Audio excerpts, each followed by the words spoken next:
A debate has intensified regarding U.S. foreign policy decision-making processes, intelligence operations and regime change efforts, and the relationship between lobbying, public opinion, and military intervention.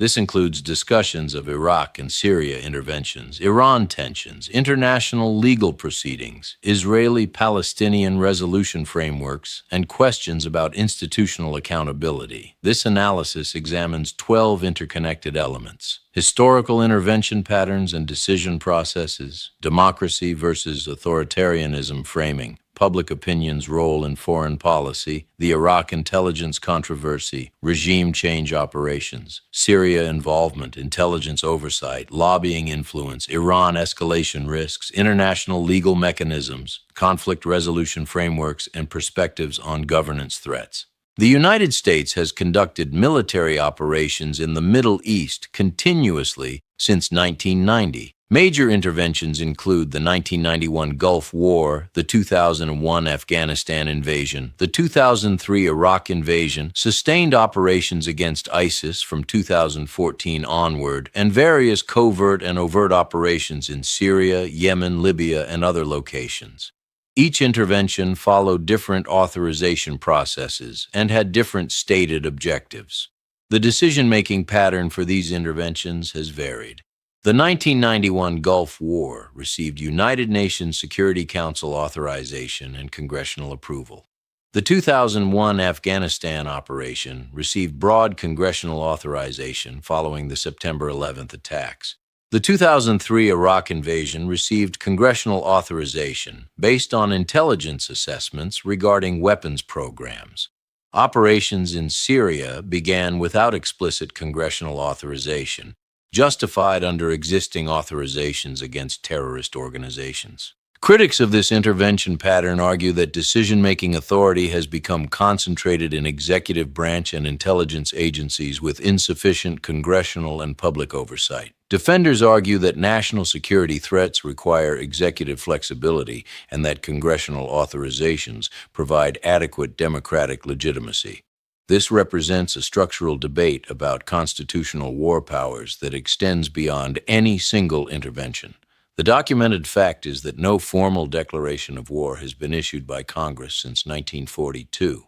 All subsequent military operations have occurred under alternative legal frameworks, including authorizations for use of military force, United Nations resolutions, treaty obligations, or executive determinations of imminent threat. The constitutional and political debate centers on whether these alternative frameworks provide sufficient democratic accountability. Foreign policy discourse frequently employs democracy versus authoritarianism framing, presenting conflicts as contests between governance systems. Proponents argue this accurately describes fundamental differences. Critics argue the framing is selectively applied. The documented pattern shows mixed application. The United States maintains security relationships with Saudi Arabia, Egypt, and other authoritarian governments while criticizing authoritarianism in Iran, Russia, and China. Defenders argue that strategic realism requires working with imperfect partners while promoting democracy as a long-term objective. The analytical question is whether this framing provides explanatory power or functions as rhetorical justification for policies driven by other strategic considerations. The pattern of selective application suggests multiple factors influence policy beyond governance classification. Public opinion polling shows a consistent pattern. Initial support for military operations is high when framed as response to threat, then declines as operations extend and casualties accumulate. The structural question is what role public opinion plays in decision-making. Constitutional framework grants primary foreign policy authority to executive branch with congressional oversight. Critics argue decisions are made with minimal public input, and that information is shaped to generate support for predetermined directions.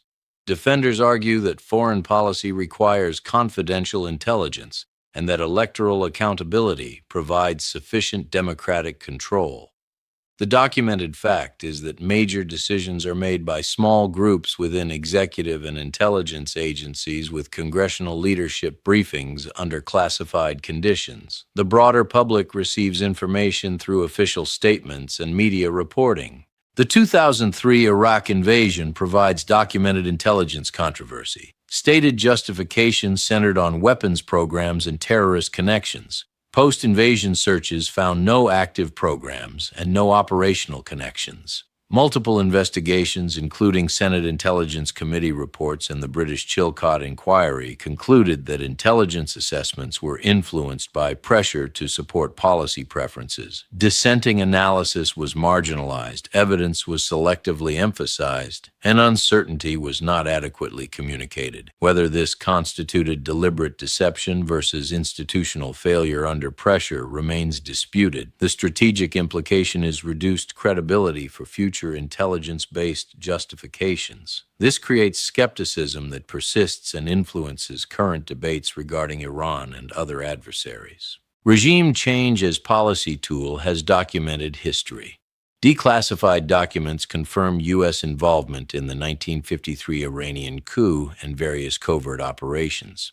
Post-2001, regime change became explicit in Afghanistan and Iraq, and implicit through support for opposition forces in Libya and Syria. Critics point to prolonged instability, ISIS expansion in power vacuums, humanitarian crises, and refugee flows. Defenders argue hostile regimes pose genuine threats, and removing them prevents worse outcomes.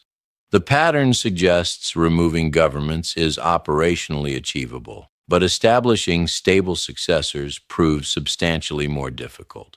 U.S. involvement in Syria began in 2011 following civil conflict outbreak. Initial diplomatic pressure evolved into covert CIA programs supporting opposition forces, confirmed 2012, public support for groups fighting ISIS, and military operations against ISIS targets. Russian intervention in 2015 fundamentally altered conflict dynamics. Russian operations supported Syrian government forces, creating a situation where U.S.-supported and Russian-supported forces fought on opposite sides. The strategic complication involved multiple objectives that sometimes conflicted: defeating ISIS, constraining Iranian influence, preventing chemical weapons use, supporting opposition, and avoiding Russian confrontation.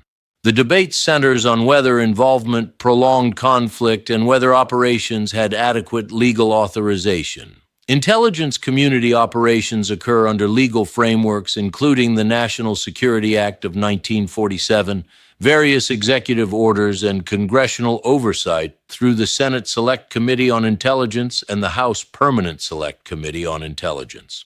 These operations are classified, and oversight occurs through restricted congressional briefings. The structural tension is between operational security requirements and democratic accountability. Intelligence operations require secrecy to protect sources and methods. Democratic accountability requires transparency to ensure operations align with law and policy. The framework attempts to balance these requirements through classified congressional oversight.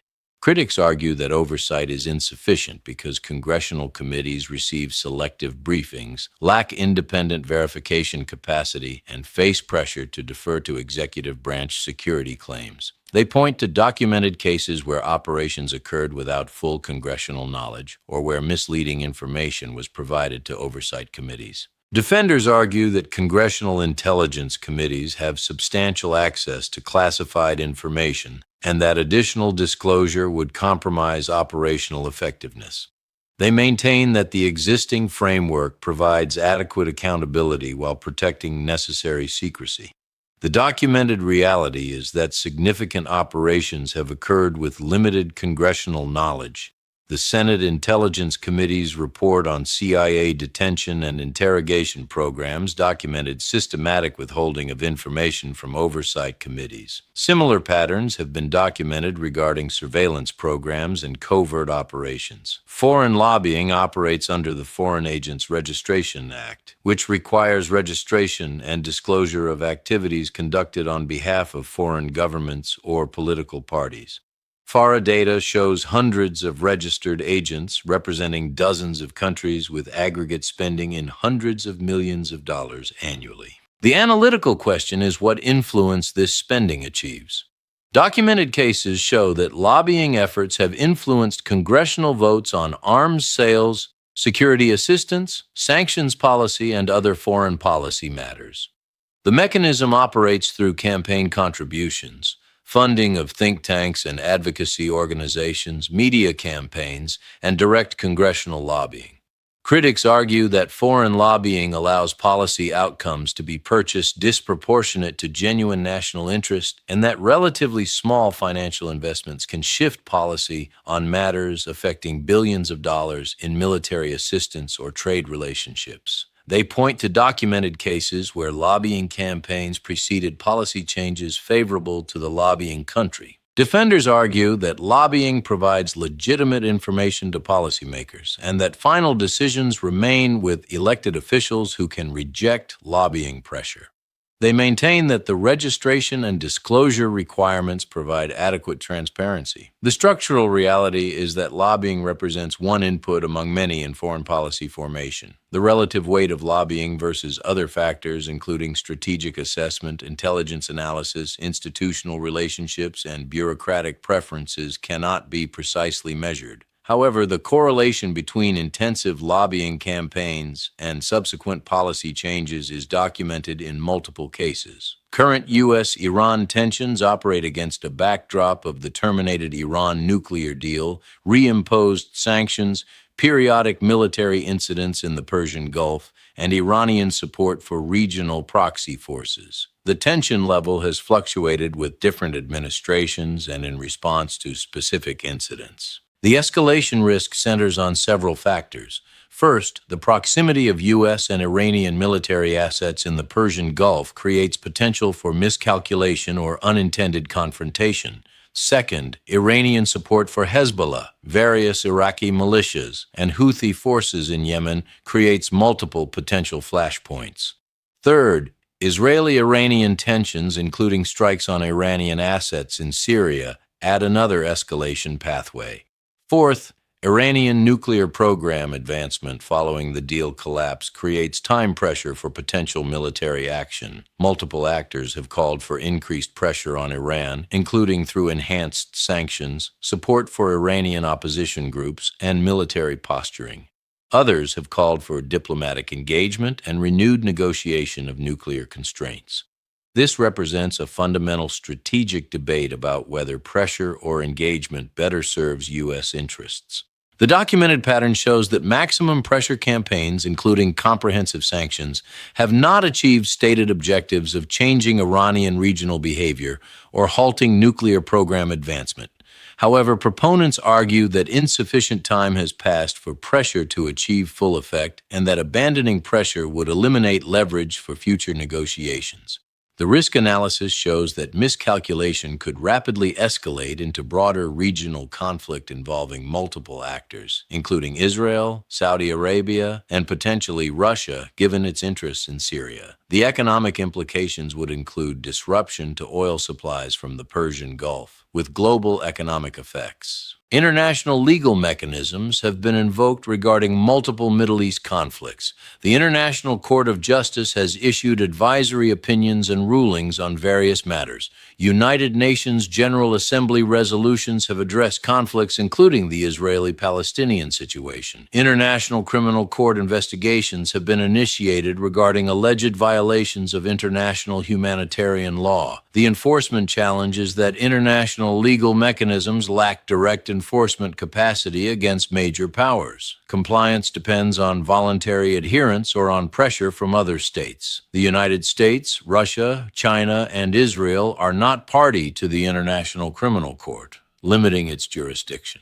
The strategic significance of international legal proceedings is primarily reputational and diplomatic rather than directly coercive. Adverse ICJ rulings or ICC investigations affect international legitimacy and can influence third-party state behavior, including voting in international forums, trade relationships, and security cooperation. The debate centers on whether international law provides meaningful constraint on state behavior, or whether it functions primarily as diplomatic rhetoric. Realist analysts argue that powerful states ignore international law when strategic interests dictate and that enforcement mechanisms are too weak to matter. Liberal institutionalists argue that even imperfect legal mechanisms create costs for violations and gradually shape state behavior through reputation and reciprocity. The documented pattern shows selective compliance. States invoke international law when it supports their interest and challenge its applicability when it constrains their actions. The effectiveness varies by issue and by the specific enforcement mechanisms available. The Israeli-Palestinian conflict has persisted for decades with multiple negotiation frameworks attempted. The two-state solution framework, based on establishment of an independent Palestinian state alongside Israel with borders based on 1967 lines with agreed modifications, has been the stated objective of multiple U.S. administrations and international diplomatic efforts. The framework requires resolution of several core issues, including borders, security arrangements, status of Jerusalem, rights of Palestinian refugees, and recognition of mutual legitimacy. Each issue involves fundamental disagreements between Israeli and Palestinian positions, with limited overlap and acceptable outcomes. The documented challenges include continued Israeli settlement expansion in the West Bank, which critics argue undermines territorial contiguity for a potential Palestinian state. Palestinian political division between Fatah and Hamas complicates negotiation authority. Security concerns on both sides create mutual distrust that hampers compromise. External actors including Iran, Saudi Arabia, and other regional powers have varying interests that influence the parties. Multiple alternative frameworks have been proposed, including confederation models, single democratic state proposals, and various limited autonomy arrangements. Each faces different obstacles and has different levels of support among the parties and international actors. The analytical reality is that current trajectories do not lead toward resolution under any framework. The question is whether external pressure through diplomatic isolation, economic measures, or security guarantees could create sufficient incentive for the parties to accept compromise frameworks. The effectiveness of such pressure remains debated and untested at scales that might achieve breakthrough. A debate has emerged regarding the primary threats to U.S. governance and democratic institutions. This debate includes different perspectives on whether external actors like China and Russia or internal political dynamics pose greater risks to institutional stability and democratic functioning. Those emphasizing external threats point to documented influence operations, cyber intrusions into electoral systems, disinformation campaigns, and economic leverage that foreign powers use to influence U.S. politics. They argue that authoritarian powers are engaged in systematic efforts to weaken democratic institutions, and that this represents the primary threat requiring defensive measures. Those emphasizing internal threats point to domestic political polarization, erosion of institutional norms, concentration of media ownership, influence of money in politics, and weakening of checks and balances. They argue that internal dysfunction creates vulnerabilities that foreign actors exploit, but that the fundamental threat arises from domestic political failures rather than external intervention. The documented facts include confirmed foreign influence operations in multiple recent elections, documented cyber intrusions attributed to foreign intelligence services, and systematic disinformation campaigns. These facts coexist with documented domestic challenges, including declining trust in institutions, increased political polarization measured through voting patterns and polling, and concentration of political funding from small numbers of donors. The analytical question is which threat vector poses greater risk to democratic stability, and which should receive priority in resource allocation and policy attention. This question cannot be definitively answered because both threat types are real and their relative weights depend on subjective assessment of which failures would prove most difficult to reverse.